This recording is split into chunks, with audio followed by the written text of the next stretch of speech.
This inmate is set to be released tomorrow, but he chose to risk staying in prison longer by breaking out right now. What's even more puzzling is, he simply put on a stolen guard uniform and planned to just walk right out of this high-security prison. He had been locked up here for 5 years, and everyone already knew him very well, but strangely not a single person recognized him today. After successfully making it past the first checkpoint, he grew even more confident, even swiping a key card off a passing guard as they brushed shoulders. Now, all he had to do was scan the card to open the staff exit door and he'd be free. But just at that critical moment, a hand suddenly blocked his path.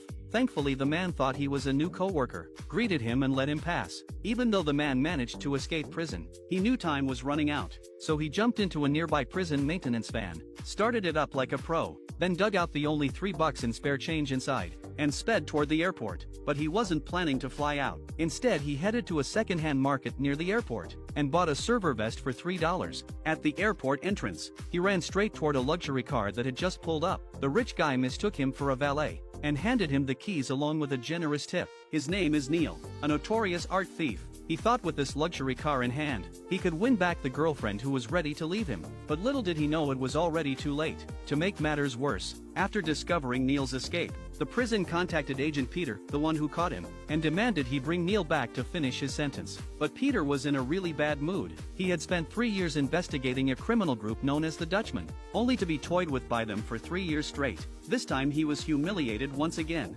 and all he found was some strange metal wire of unknown material. When he came to investigate Neil's prison, he reviewed the surveillance footage, and saw that Neil looked completely unkempt during his time inside. Messy, scruffy, and totally disheveled. So with a simple shave and a new haircut, no one could recognize him. But why would he break out just one day before his official release? After digging deeper, Peter found something odd. Neil's girlfriend had visited him every week for 5 years, but hadn't shown up in the last 2 weeks. Peter immediately pulled up footage of her last visit. Reading her lips, he could tell she had said words like "it's over and I'm leaving." Clearly Neil's escape had something to do with his girlfriend. So Peter went straight to her house to investigate, and sure enough, he found Neil sitting on the floor looking completely broken. Her leaving had crushed him, and escaping wasn't even part of his original plan. He knew it was all too late now, but just as he was about to go back to prison with Peter, he noticed a familiar metal wire on Peter's shoulder. Neil immediately recognized what that wire was used for.